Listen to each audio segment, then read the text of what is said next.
Right, so we're gonna go over some techniques, or my process anyway, for how to develop a film.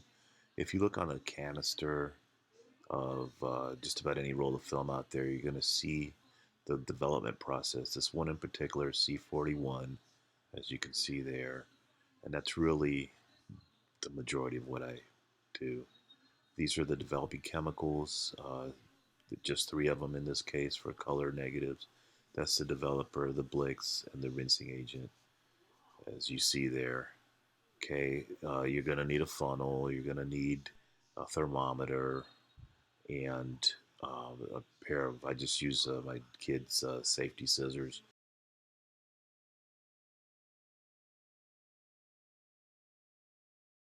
Film itself. This is what's called a Patterson tank. That's the brand name Patterson. Um, and as you can see, it's what holds the film for the development process. There's a light tight funnel, which I just removed here.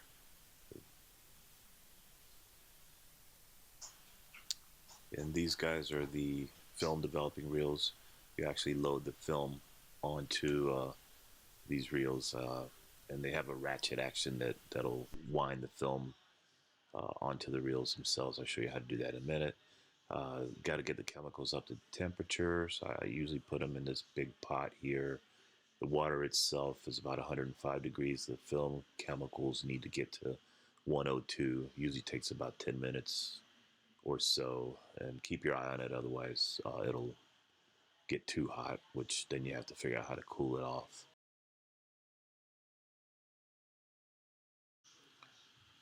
Up next is the I'm not sure what you call this thing. It's the light tight bag, I guess. What we do with this is, as you can see, there's two sleeves that allow you to load up the film reels and put them inside the Patterson tank. As all that stuff is in there. So you put it in from this side here. There's actually two zippers there to ensure that no light whatsoever gets in. And then the sleeves that you just saw, they fit snug around your arms, so it's really not possible for any light to come in. Okay, and as you can see there, that's the dual zipper. All right.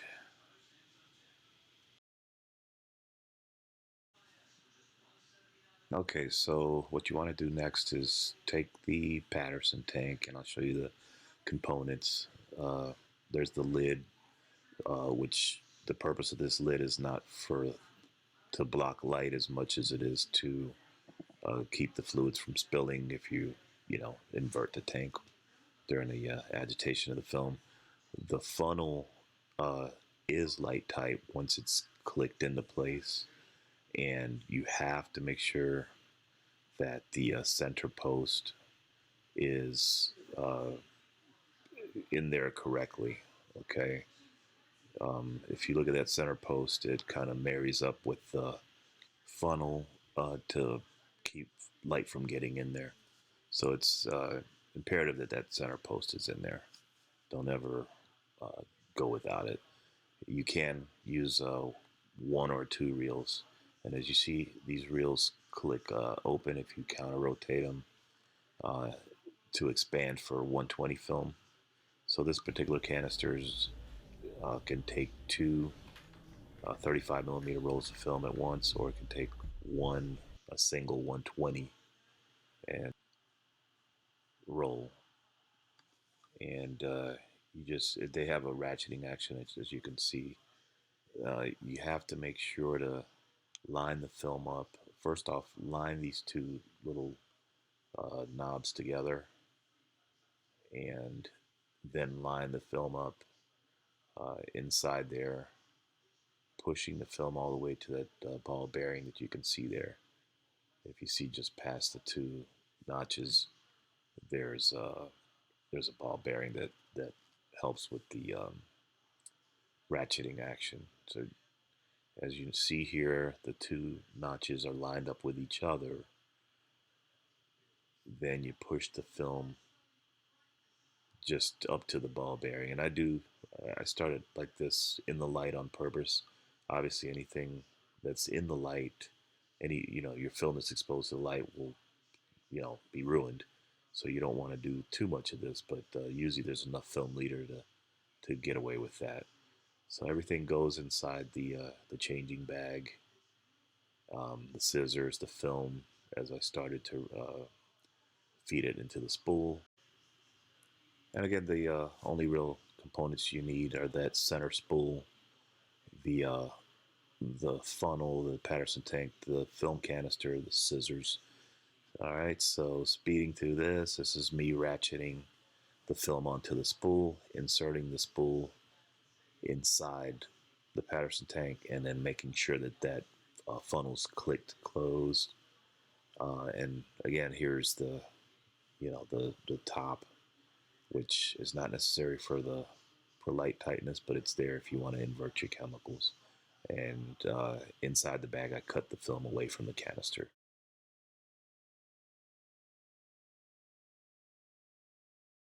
Okay, so checking back in with the temperature of the chemicals, as you can see, you check the temperature inside the bottle itself, and it looks like we're right there where we want to be at 102 or just a hair below that, which is close enough.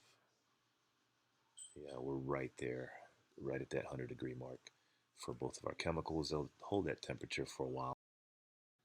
So I ran across an app in the App Store that you can use to time the different steps in the development process. I used to just use the iPhone, but this is, it's a little neater. You don't have to keep, going hey Siri or whatever, especially if your hands are wet and whatnot. It's pretty straightforward. I'm sure there's a bunch of them on the App Store you can use. The Going back to the temperature there, make this pre-rinse. What this does is get the film up to temperature. So before we actually use any chemicals, we're using just clear water set to a temperature of 102 degrees. You just start, your process here. You pour the water into the Patterson tank that contains the film spool inside there, and you, you just start agitating it a little bit, just to make sure that the entire film gets wet. And you'll notice as I pour it out, this film has like a pinkish, it turns the water kind of like a pinkish color. It's kind of showing you that it's getting rid of some of the, excess film emulsion, or that extra coating that Fuji puts on their film. So to start off with the developer, as a reminder, it's 102 degrees. You pour it in there and you set the timer. It's 3 minutes and 30 seconds. The first 10 seconds, I believe, you uh, agitate it. Um, Thereafter, it's every 30 seconds that you give it a little stir. And the developer obviously is the most crucial step in all of this. You want to make sure you nail that temperature right at the 102 for the C-41 development process. And again, the pre-bath warms the film up to the 102 degrees, so it receives the developer better. Everything's at the operating temperature, so to speak. So we go through the cycle of agitating the film. Some people invert the canister. That's when you would use the top. I just use this. I just stir it with this little agitating rod there. And again, it's every 30 seconds for 5 seconds or so. And what the agitating does is, again, it makes sure the developer touches every part of the film, and it also gets rid of any air bubbles that may prevent it from developing properly. Once you're done with the developer, and in every step, I've made it a habit to, once I pour the chemical back in the bottle, I remove the bottle so there's no chance of me, cross contaminating or mixing up the chemicals or what have you. So I just pour everything back in, and you may notice that I'm holding the funnel just not all the way in, That way, air can escape and everything pours quicker. But like I said, get that bottle out of here. All right, that bottle goes in the next room, and the next step is going to be the Blix. Okay, the Blix is like the fixer. What it does, it stops the development process. Okay, the first step, as you just saw, was the developer. Now the Blix is going in, set the timer for the Blix, and this is 6 minutes and 30 seconds. Same thing, you do an initial agitation, and then it's like every 30 seconds thereafter. And Blix is this kind of funky stuff. It's got a like a reddish, bloodish brown color, and it's got, like I said, it's got its own unique little smell. It's not terrible though. It's not terribly strong. All right, so we get through this quickly, and I'll put the top on. I'm not crazy about the top because mine always tends to leak. So in any case, I always try to seal it up as tightly as I can, but inevitably it always ends up leaking a little bit when I invert the tank. But again, some people, that's the only way they do their film. They invert the tank just like this. I prefer to just stir it. I've yet to see any difference, and you can already see the drops coming off of the edge of the top. That's why I usually don't use the top. Like I said, the app is kind of convenient to help you, stay on track, and the phone doesn't like go into sleep mode when the app is running, which is also convenient because when I use the internal timer, it inevitably, just goes to sleep. Then I have to wake it up with the wet hands and the chemicals, and it's just a big mess. So I really do recommend finding an app. This one is just called Develop. Yeah, it seems to work. You see the mess that the Blix is making there. Again, that's why I just would prefer to, not use the top there. But if you do it this way, though, make sure that funnel has been clicked closed. If it's not clicked closed, then you're not light tight. And of course, that center post has to be in there, which uh, closes in the light tight seal with the built-in funnel. All right, and actually, once you're done with the Blix, you're okay to expose the film to light. The developer rather, started the developing process of the film. The Blix stopped the developing process, and now the film is okay to be exposed to light.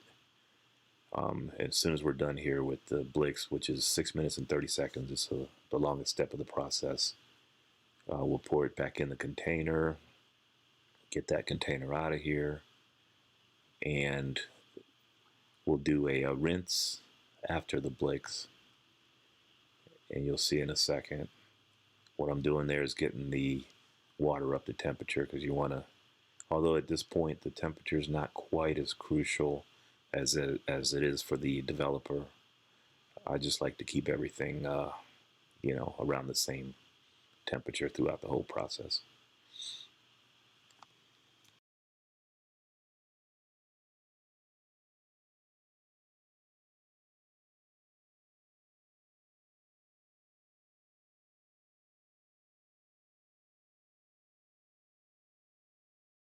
Okay, so the Blix goes back into the container, and some film processes, like black and white, for example, so the chemicals are thrown out once you use them just one time. These chemicals for C-41, they'll last probably good for about 35 rolls or so. All right, so we're done with the Blix, and what do? We get that Blix out of here. Okay, get it out, put it in the next room, put it on the next shelf, put it away from your other bottles so you just don't, inadvertently contaminate your chemicals because that'll ruin the whole batch. Okay, so water rinse now. Starting the timer, I believe this step is a couple of minutes. It's not a really crucial step. You definitely want to do it, but the amount of time is really what you're looking for is for the water to be clear. It's 3 minutes, maybe 2 or 3 minutes, I think it is plenty. And what I'll do is uh, run water through there several times. I've gotten to the point where I can do that 102 degrees right out of the faucet without too much problem. I've done this a lot, but I still check it. As you see me there, multitasking, checking the water temperature in the back, and then stirring up the film in the front. And again, 2 or 3 times. And once the water comes up clear, then you're good to go. As you can see here, it still has some of that brown tint to it. So, run it a couple more times.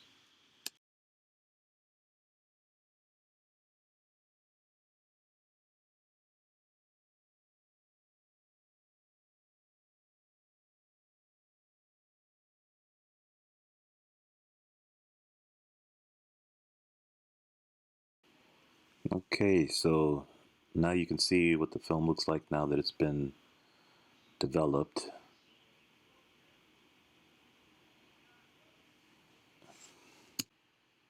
And I'll just do a couple more little swashes there just to make sure the film is nice and rinsed off.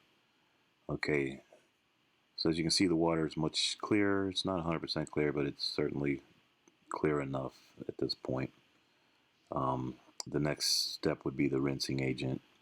Now, the rinse is not a huge step. There's some people that don't even use the rinsing agent. What that's supposed to do is kind of keep water from beating up. My understanding, it's a very diluted, like soap, basically, and it does last a long time. For the three chemicals used for the C-41 process, I mean, this you can probably keep it for a year or something. Yeah, and the rinse is again not a huge major step or anything. It's just for a minute.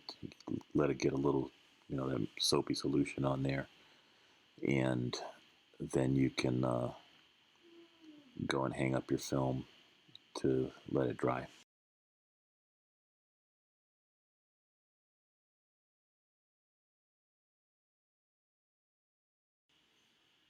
Okay, and so as you can see in the other sink here, I'm starting to collect the pieces of the Patterson tank and everything that's got chemicals on it, and I just have them in the next sink there to rinse them off and get them cleaned. One thing that I didn't mention, you definitely between these steps you want to make sure you rinse your funnel and everything off really well so you don't mix up your developer and the Blix or the Blix and the rinsing agent or what have you. Okay, and here you see the timer's done. Everything's good. The uh, the film is should be perfectly developed at this point. Like I said, I've done this so many times. I really barely even need the timer, but I just want to, for the purposes of the video, show it by the book how it should be done. Uh, so we put the rinsing agent back in, and if you notice, hold that funnel up a little bit. Oh, got away from me, but hold that funnel up a little bit to let air go in there so the chemicals will pour back in quicker. And now that we're done, not too concerned with getting that one out of here. Make sure that everything is well cleaned for the next time you use it. I always do that before I do anything else, even before I take the film off the spool. I'll go ahead and rinse everything off really well, just as a just as a habit. Okay, because it will not take very much of, say, for example, a developer to completely ruin your Blix. You get just a little bit of developer in that Blix bottle, and then you're done. So you want to avoid that if you can. So here it is, the final product. The film is ready to go. Take the spool off and counter rotate as you see there, the film take up spool, and until it clicks, and then it'll come apart easily. And as you can see, there's a bunch of pictures there on the well-developed film. Now, The next step is going to be considered highly unusual. There's a lot of people that'll probably cringe um, when they see me do this, but it works for me, and it works really well. So this is instead of using squeegees or tongs or what have you, I use a brand new paper towel and I give it a single swipe. Do not go back for a second swipe, then you're going to get, all kinds of crap all over your film. You do a single swipe with a new dry paper towel, and it will perfectly remove all the drops from your film. Okay, just trust me on this one, it works. All right, so thanks for watching, guys. Hope you guys got something out of this. Please like and subscribe.